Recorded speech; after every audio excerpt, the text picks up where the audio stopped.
Yo, what is up YouTube? It's your boy Legend and I'm back with another video. You already know what this is just by looking at the thumbnail. Now, I would have uploaded earlier, but I had a tournament to do for Apex. I had an Apex tournament to do. Me personally, I really didn't want to do it, but my esports team had nobody else. So they was like, yo, can you do this? Me personally, I didn't want to do it. I was feeling sick, but I was like, you know what? I'll do it. So literally right after the last match, I think we won. We won the last match, but I think we won the tournament as a whole. I don't really know. I left the fucking shit as soon as the fucking shit ended. And I was just like, bro, I'm done. I don't feel like doing shit else. But then I was like, you know what? Let me upload real quick. But yeah, without further ado, let's just get into this intro so we can start this what if. I won't give up, I'll never stop till I wash up on the sand or my heart finally stops. I will be the best, headed out for change, I just started on my quest. Yeah, the world will know my name, I'm excited, I'm obsessed. No one in my way but myself and a test. Yeah, I will be the best, yeah, I will be the best. Life is just a game, I'll be playing till I rest. I'll be there to claim my own spot among the best. Deep within my mind, I'll put all my fear to rest. Cause I will be the best, yeah, I will be the Ziku looked at the screen from the floor again in utter disgust. I hate that name, he grunted. Reaching behind his neck, he released the snaps that held his mask on. Won't need this anymore. As his mask was removed, the white-haired teen's aristocratic features were revealed. Oh, great, huffed Kiba from the balcony. Another pretty boy, Gaara snorted while Naruto and Zabuza broke out into hysterics.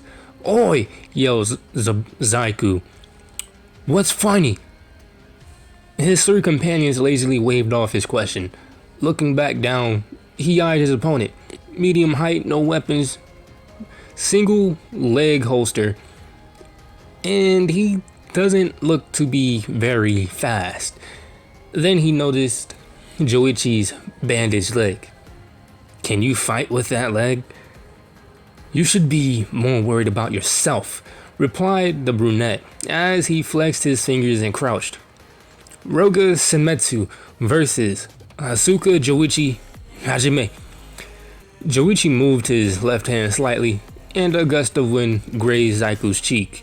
Immediately, a small amount of blood ran down from the almost invisible cut. Reaching up, he swiped the blood away. What about that? Joichi minced his previous movements again. This time, Ziku dodged to his left and received a cut to his hand. The leaf Genny narrowed his eyes. I know he's attacking, but I can't see it. Ziku is in a bad position, stated Gaara. Shikamaru cocked an eyebrow. I thought his name was Senmetsu. Naruto let out a small laugh. Call him Ziku, if you like living. He's from Wind Country, little one, added Shiva. He fights with the wind. I know that. Wait, maybe. Concentrating his vision, he waited for Joichi's next attack. Like clockwork, the brunette flicked his wrist and another gust of wind came. There! Cried Ziku, as he saw a gleam of thin metal in the small wind storm. Dodging to his left, he fully avoided the attack. Joichi wasn't deterred and spun his body and brought his right hand straight up. Again, Ziku dodged it, letting the wire dig into the ground and wall. Landing on the railing in front of Naruto and Gaara, he huffed. How irritating. Stop messing around, scolded Ziku. Turning his head, he glared at his sensei. I wasn't messing around. I was analyzing. He grumbled, leaking back onto the floor. He eyed Joichi.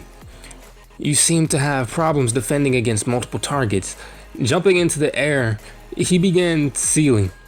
Hayatan, ice style, winter shower technique. Raising his arms out to his side, he began condensing the moisture in the air into senbon. After a moment, he launched them at Joichi. On the balcony, Kakashi looked on in slight awe. It seems that Haruka-sensei was correct. Saratobi nodded. To make ice out of the minuscule amount of water in the air. Truly an amazing feat. Meanwhile, on the floor, the sand Genny was doing his best to stop the falling needles and failing miserably. He finally faltered to as two embedded into his left arm and one into his left hand. "Damn it," he grunted and fell to one knee. Ziku landed and narrowed his eyes. "You're done? Give up." Joichi glared. "Why don't you stop trying to be so damn cool and draw your sword?"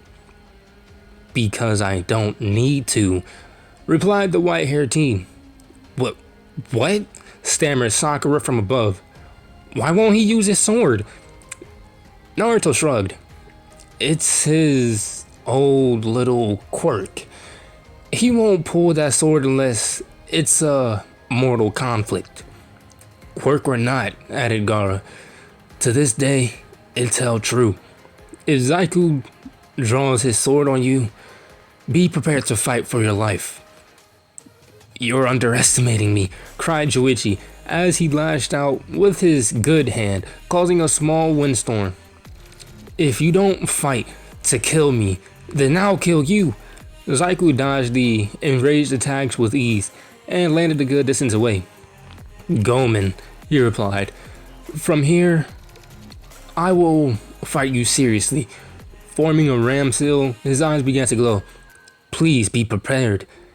As he channeled his chakra, a cold wind began to sweep across the room, causing the breath of everyone to present a freeze as they exhaled. Ceasing his channeling, he drew Shimatsuki and pointed it at the brunette. "Come." "Guy-sensei," cried Lee. "This cold is chilling my flames of youth." Kurenai was rubbing her arms. "It's nearly 80 degrees outside, but he brought the temperature in here to 30 at the most. What the hell is he?" Naruto went wide-eyed. "What is he doing?" he whispered to Gaara. "That's way too much for this fight." "It seems that human is insulted that Ziku didn't take him seriously," replied Kyuubi. "Maybe he's being gracious." Temari grimaced. Joichi gotten his feelings hurt again. He jumped in over his head, though, added Kankuro, "and that Ziku guy will kill him if he..." "Bastard!" cried Joichi as he charged and launched his wires with his good hand. Ziku raised his sword and cut the attacking wires in one swing. As the Saiyan getting ready to kunai, he continued his blind charge. The white-haired teen sheathed Shimatsuki and stepped into a Raijutsu stance, prepared to draw. "He's really going to kill him," thought Gaara. "This is not going to turn out well." Shikaku sighed wistfully. "I always liked that kid." Naruto winced and cast a glance to Temari and Kankuro. "You're about to be a teammate down, permanently." At the last moment, Ziku reached down and secured the safety catch of his sword and drew. With the catch locked, he brought the scabbard with the blade and crushed it into the side of Joichi's head. The blow sent the Saiyan getting spinning into the wall and also unconscious. "I believe," he said as he slid Shimatsuki back into his sash, "this match is over." Hayate stepped up and raised his hand. "Winner, Rogu sent..." He was cut off by Ziku whispering something to him. After a moment, he shook his head. "Winner, Rogu Semetsu." Ziku pointed and grumbled all the way up to the stairs. "Stupid examiner." Zabuza eyed him. "I knew that Ziku wasn't your real name." Sarutobi made his way to him. "I assume..." He took a puff of his pipe. "That means you are a missing son of the Hayokage, Roga Nader." Ziku slowly nodded. "I hate that man more than I can express." The third nodded. "He is quite ambitious. He tried to make weapons out of living people." He muttered shamefully. He's a goddamn monster." Everyone within earshot was shocked. This boy was the son of a shinobi village ruler. Well, replied Sarutobi, looking deep in thought. Unfortunately, the Hayukage Rogu Semetsu was granted asylum in Konoha.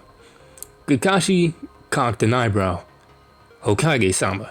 Sarutobi placed a hand on the shoulder of Ziku. You are a shinobi of Konoha now, but please, Rogu-san, no more deception. Ziku bowed deeply.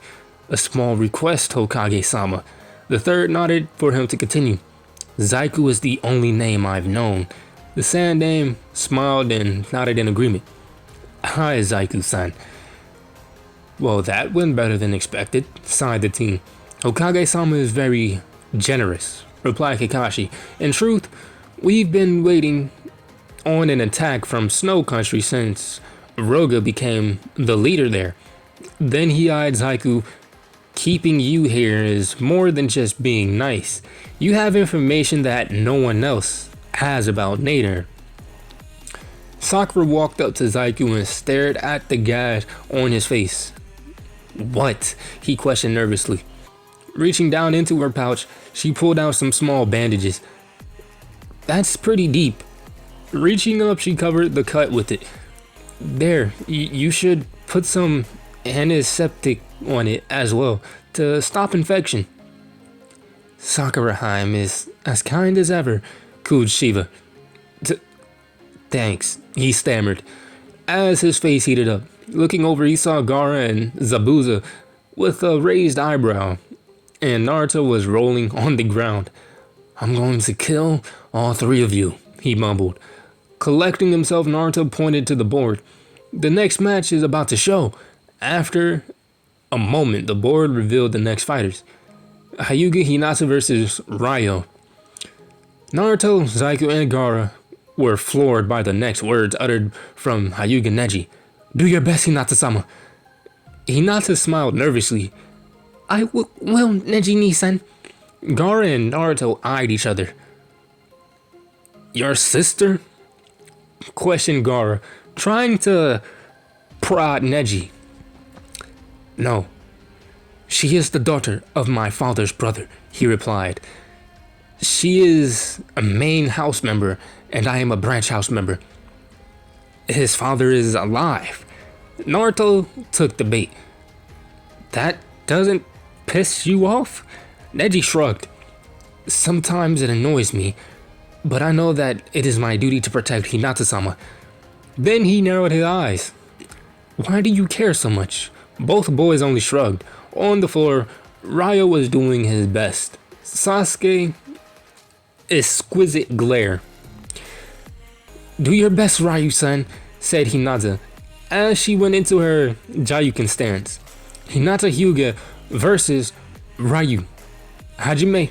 Rayu quickly pulled out an exploding tag and launched it at Hinata, who leapt to the side before it went off. Spinning, he launched two more simultaneously.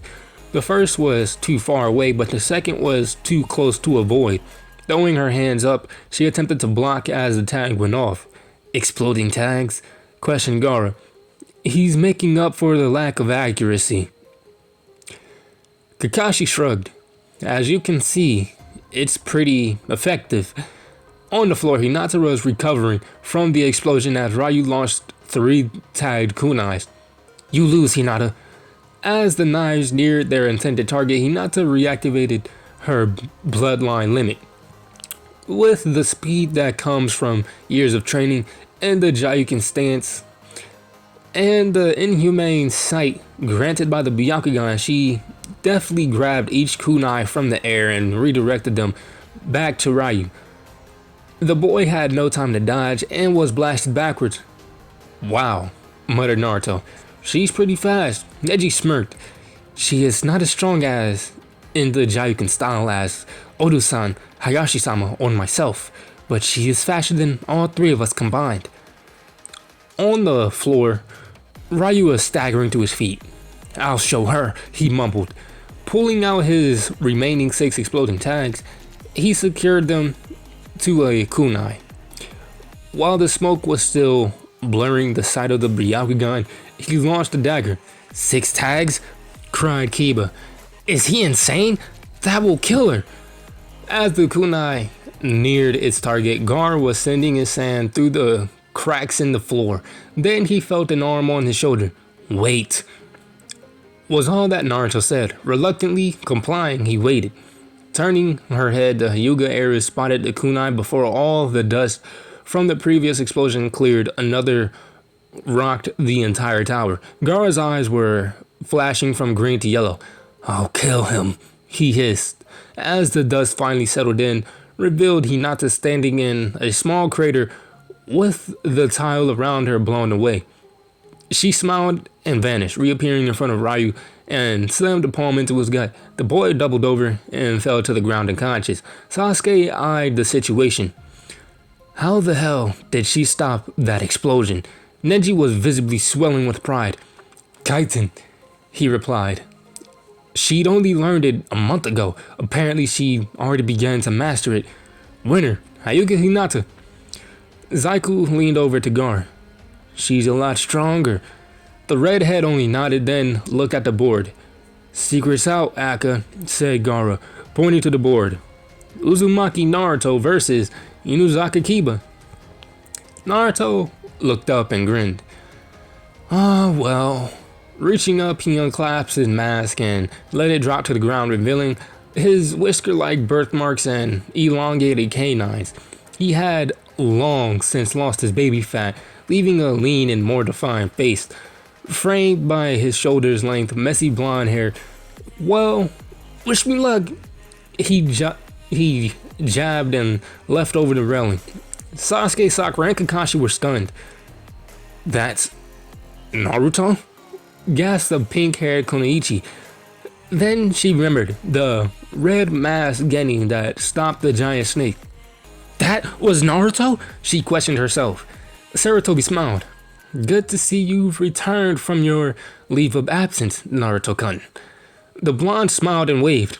Thanks, Oji-san. Nobody noticed that Kiba was as white as a sheet. This, he stammered, is not good, Akamaru. The puppy only whimpered. Come on, it's only Naruto. He tried to reassure the puppy, as well as himself. On the ground, Naruto unclasped his executioner's blade, raising it high into the air over his head, and then inverted it and slammed it onto the ground, sending a small quake around the arena. Oi, Kiba, Akamaru, let's go, he yelled. Shakily, the dog boy jumped over the railing and landed on the floor, still quite pale. Up on the balcony, everyone was still shocked. Well, said Kakashi lazily, he's gotten taller. On the floor, Naruto had his eyes closed. Just one should be more than enough for him, Kyuubi. You're no fun at all, kid, replied the Kyuubi as he released chakra from one of his tails. A hard pulse of chakra came off of the blonde, and when did those who weren't used to such a quick release of energy? Opening his crimson eyes, he smiled like a predator. Pause. Crouching low, he placed one clawed hand on the ground, while the other was held in front of his face. Let's go, Kiba. Uzumaki Naruto versus Kiba Inuzaka. Hajime. But guys, we're going to end it off right there. If you guys enjoyed the video, make sure you hit that like button and subscribe while you're at it. But I'm out, and I will see you guys in the next one. Peace.